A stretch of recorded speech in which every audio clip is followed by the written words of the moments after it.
Now, we've spent the last few months making and ranking the best sandwiches that the United States has to offer. We went through each region, the South, Midwest, East, and West, to choose 5 of the most popular sandwiches on offer and painstakingly distill each list down to a single winner. Now, we gotta pit the top dogs against each other to find out which sandwich is the reigning national champion, at least here in this kitchen. Then for funsies at the end of the video, we're gonna take the best components from each of these sandwiches, fuse them together, and make the United States of America's best sandwich. Before we craft our contenders, here's a brief recap. We started the competition very strong in the American South with some heavy hitters. The South sandwiches are defined by a distinctly American food culture and tradition. Alright, so on the lineup we had the New Orleans po' boy, followed by the Nashville hot chicken sandwich, the barbecue pulled pork sandwich, the Kentucky hot brown, and Miami's famous Cubano.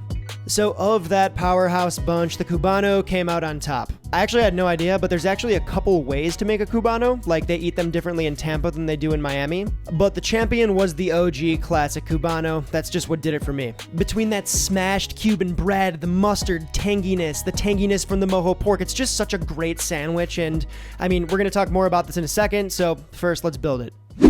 Cuban bread. Slice the ends off.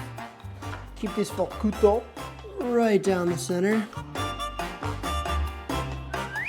A little yellow musty on both sides. Swiss cheese on both sides. We're gonna pop some regular good old deli ham on there. Followed by our mojo pork. We got 2 types of porky on here. A little roasty, citrusy pork, and then just our regular cured ham. Got some pickles. We're just gonna drape these long boys right over the top there, full coverage. And close her up. And we're just gonna butter that top roll to help it toast along. Into the butter. Paper on top. And we're gonna give that a smashy with another hot cast iron. Gonna give this a little flipski. Ooh, looking melty and yum. Just readjust and flip. Oh yeah. Let's go. The Cubano, baby. Smashy, crispy. Still got that mustard to wake it up, the pickles to wake it up. It's very balanced. And a top tier contender. The next installment of this series took us to the East Coast. Now, the East Coast sandwiches are defined by its rich history and outside influence from people migrating to the United States from different parts of the world. For all intents and purposes, the East Coast could be the sandwich capital of the United States, but I don't know, you tell me. On the docket, we had the Maine lobster roll, the Italian sub, or the Italian hoagie, depending on who you ask, the Philly cheesesteak, the pork roll, egg and cheese, and finally the pastrami on rye, a New York deli staple. I gotta say, this squad kinda had it all between the hot, meaty, cheesy Philly and the pork roll sandwiches. Then you got the Maine lobster roll and the Italian sub with the refreshing, cooling, vinegary crunch. Yeah, this was a very hard decision, but after some deep thought and vigorous internal deliberation, the Italian sub took the crown. Here's how I made it. Alright, the Italian sub or hoagie starts with a nice hoagie roll. Gonna slice this down, open this up a touch, look at that. And I'm just gonna remove just some of the guts here so we can stuff in more stuff. Hoagie spread in, nice layer of that spicy, tangy, semi-sweet, delicious hoagie spread. We really wanna make sure we get that everywhere, spread that everywhere. We're gonna go in with our salami. This is Genoa salami. Remember, be liberal with the meats here. A little overhang is more than okay. Then the capicola, same type vibe, they're similar sizes.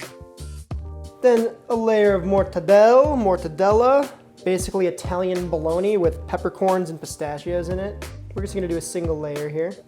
Beautiful. Now the cheese in the form of provolone. A nice layer of shredded lettuce, tomato, thinly sliced, of course. And what do we do with tomato? We season our tomato. A little salt, a little black pep. Ain't never hurt nobody. a little white onion, and some of those banana peps. Last but not least, a little bit of red wine vinegar, olive oil, and a pinch of oregano. I love the oregano touch, it's nice. All right, so now we can close the whole sandy. Look at that, this is where the magic happens. Make sure all those elements are nice and coiled together. Can't even close up the ends, it's so fat. Look at that. If you don't see oil and vinegar and other stuff dripping through the paper, you're not doing it right. All right.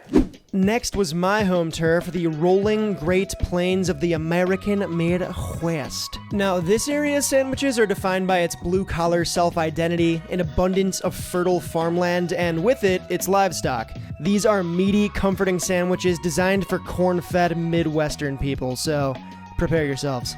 We started things off with the Sloppy Joe, which crazy enough comes from Iowa of all places. Then we moved into the massive, bigger than your head pork tenderloin sandwich. Then we got the Springfield, Illinois horseshoe, quote, sandwich, unquote. That's a weird one. And of course the Reuben, which yeah, it doesn't come from New York, crazy enough. More on that in the original video. Then finally, the Chicago Italian beef sandwich. Now, this one came down to the wire, but the Italian beef won the day. Here's how I put it together. The Italian beef starts with a French roll. The Italian beef needs beef on with that. This is just bottom round, sliced up. We're gonna go on with the sweets, the sweet bell peppers. Just regular bell peppers, but I guess they're sweet. And the giardi, the giardiniera, the spicy peppers. No Italian beef is complete without the jard. The Italian beef. The final region that we explored was the Great American West, the Wild West, if you will. Now, the West's sandwiches are defined by its innovative spirit, diverse cultural influence, and inventive flavors, to say the least. We started things out weird with the Fool's Gold sandwich, popularized by Elvis, which is kind of cool. Then it was on to the juicy, beefy Santa Maria tri-tip sandwich, Central California. Next was the French dip. Then we had the fry bread, or sometimes called Indian taco. And lastly, the Monte Cristo, which, if you like French toast, is biblical. I know I've said this, but dude, this one was a tough call because I wasn't expecting to like one of the sandwiches the way I did, but at the end of the day, the tri-tip came out on top. Now, to throw respect on the tri-tip's name, I whipped out my Santa Maria style grill and charred a tri-tip up over the coals before slicing it thin against the grain. I also went ahead and made a Santa Maria style salsa, which I had no idea existed until I found it on the tourism website for Santa Maria Valley, so that's a thing. That is really good though. All right, here's how I made it. All right, the tri-tip sandwich starts with parsley, garlic, butter, toasted bread. We're gonna pop down some of that salsa, that pico de gallo energy. It's okay if a little juice gets on your bread, it'll just soak it up and make it taste good. Now we're gonna lay on some of that tri-tipetry, that beefy goodness. We're gonna season with a touch of salt. Then it's on with our arugula cilantro salad, that kind of like bitter, herbaceous, bitey element. And we close. The Santa Maria tri-tip sandwich.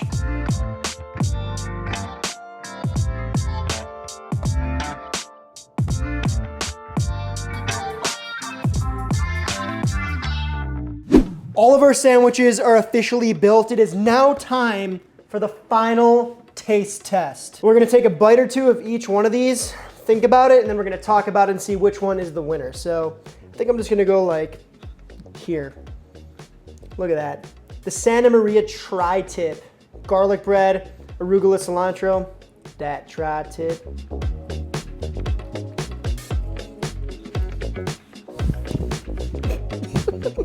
I think I got some salsa down my apron. Save those for later. This is gonna be so hard, I can already tell. We just gotta move down the line.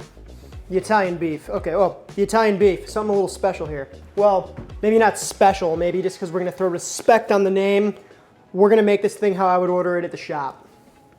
Wet. Parchment down. We got our sweet and hot peppers on there. What I'm gonna do now is give this a light dunk. Put that in the parchment. Kind of scoop everything in place. Wrap that up tight. Tight as heck. Right, boom. This is called a dipped or a wet beef, right? It's gonna kind of absorb all those juices and jus into the sandwich itself. It's gonna kind of go a little soft. Still gonna be crunchy from the giardiniera, sweet from the other peppers. So while that's steeping, you gotta have extra jus whenever possible, right? So we're just gonna scoop some enriched Italian beef stock from that beef cooking liquid. All right, now we cut. The Italian beef, baby boy. I'm just gonna take that out. See, it's not fully saturated, so it's not just like a sloppy, wet napkin of a sandwich, but it is sloppy. So I'm just gonna go boom in the jus. Now we're dripping.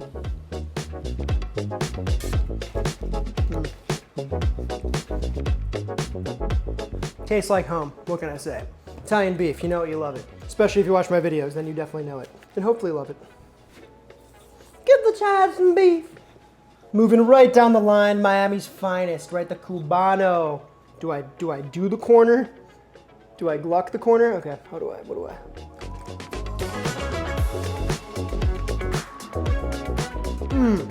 It's funny because it's like a little kid. You know, most little kids don't like pickles, most little kids don't like mustard, but when you put them together on this sandwich, it's like something just changes and it's amazing. I mean, obviously I'm not a little kid, maybe mentally, but. Last but not least, the Italian sub, the Italian hoagie, whatever you want to call it. Look at that spiral of meats and cheese and tangy, crunchy things.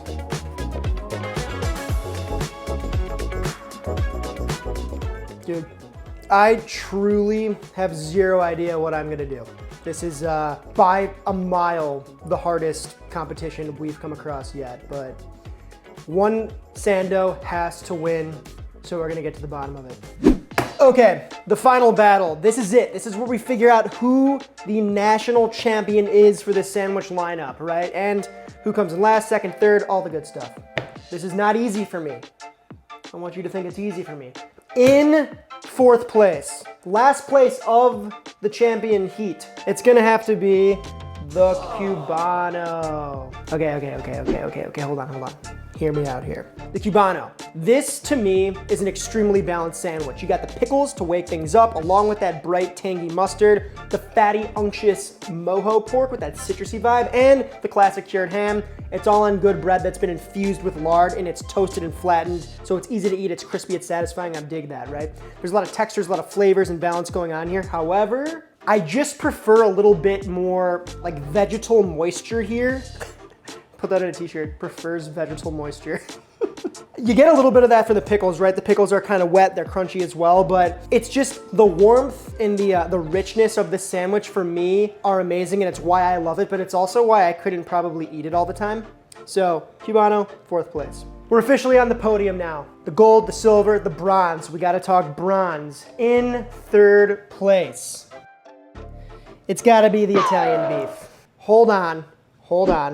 I've mentioned this earlier, but you know, you've been watching my videos for a while. You know that I love Italian beefs. I live in Chicago. We do a lot of Italian beef content here. It's one of the best sandwiches in the country, if not the world. I still believe that wholeheartedly. However, kind of on the same note as the reason why I would choose any of these other sandwiches over the Cubano is because of that sort of that warmth going on, right? It's kind of that, it doesn't have enough like vegetal action going on. I'm not gonna sit here and say I want like a tofu, cabbage, and carrot sandwich. That's not what I mean, but I like when things are a little more like balanced, which is a hard word to use, but it's not just the texture, it's not just the flavors, it's also like a temperature. And with hot sandwiches, it's kind of tough because everything's hot. And sometimes you want that. Sometimes that's what I want. When you're looking for a grinder, a hot sandwich, right? It just does hit the spot, like a meatball sub could hit the spot. But as far as what's on the board, what I prefer, third place, Italian beef. Okay, I need some like Gatorade or something, just like, I'm getting hot, I'm getting scared. To choose our champion, we're gonna have to clear the board. Never once done this before. We're clearing the board, and we're putting the champs next to each other, right? Okay, this is it, guys. In first place, your national champion. If there was gonna be a sandwich Olympics, this is the one we'd send to the Olympics from the US, right? In first place, the gold. It's gonna be the Italian sub. Woo, woo, woo, woo! Come on, give it up. Give it up for the sub. Yeah, man, I mean, we'll talk about both of these. Let's start with the champion here. You know, I've made a lot of sandwiches the past few months, like a lot of sandwiches. A lot of them are really good. Some of them actually kind of sucked. This one was my favorite one out of the entire flock. You get that vegetal crunch. You have that hoagie spread for that sweet kind of spicy kick. The bread is perfect and kind of like adheres to the sandwich when it's curled around it. It's kind of like a fat kid move, but like I love salami. It's always been like my favorite deli meat. So you have like capicola, you got your salami, you got your mortadella, along with that vegetal crunch from those spicy, tangy banana peppers, the tomatoes, the shreddis, which I still do believe is probably like Earth's best green. I'm only like half memeing, now like 1/4 memeing.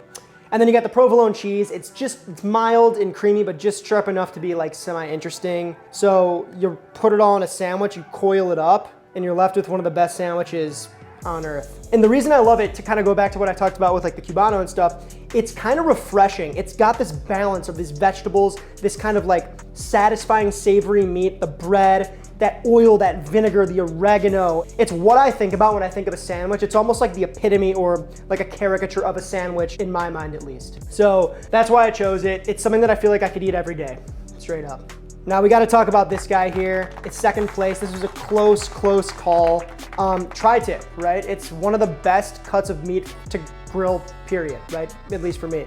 I love it. And you got that peppery arugula mixed with that herby cilantro, a little bit of vinegar, salt, pepper, olive oil, make a little salad, pop it on top. Then you have that bright pico de gallo situation. Again, all on a great, nice, easy to eat French roll. It's just incredible. Obviously, this has a lot less going on than this does, but I'll say right now, I didn't choose this because it has more, right? Sometimes less can be more, and this is a great example of that. However, if you were to come over with a bag full of groceries and there was a tri-tip in there and you told me that we're having tri-tip for dinner, I would be stoked, first off. Welcome, great to have you in. Second, I would probably want to eat the tri-tip straight up grilled, sliced, and maybe served with some sides, maybe a nice salad, maybe some potato dish or some just roasted potatoes. You can call me out for it, but I'm kind of a steak and potatoes guy, and the exact steak I want to eat with those potatoes is a tri-tip, and I would probably choose it on a dinner plate rather than in a sandwich. Don't get me wrong though, again, I'm just like this, I could probably eat this every day, or at least every other day. All right, so there you have it, your champion, the Italian sub / hoagie. Literally months of work to get to this point, but we made it, we did it together, you and me. Now with all of this being said, of course, at the end of the day, I'm just one jabronis. Everybody's got their own opinion, I'm sure you do. You know, let me know in the comments, how did we do with our selection here? Do you think we made the sandwiches good? How would you rank them? All that good stuff, because the fun of this is having a conversation and really opening it up to everybody. Okay, so now we're gonna do something a little strange, a little peculiar. We are going to take the best elements from each of these sandwiches and fuse them together to make what we're gonna call America's best sandwich. But you tell me. All right, for the bread, we got our Cuban bread that has been toasted with garlic butter, just like our tri-tip. We're gonna put a little bit of mustard down. I'm not gonna go crazy hard on the mustard, just a little bit from our Cubano. I think I'll just go one side. Plop that Swiss on there.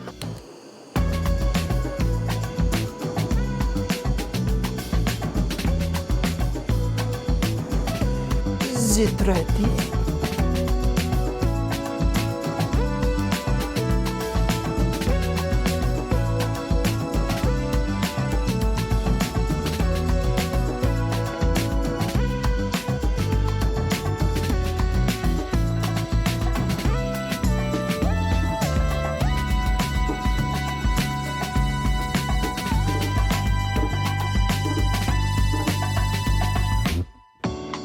All right, the only thing left to do is dunk this beauty. This is crazy.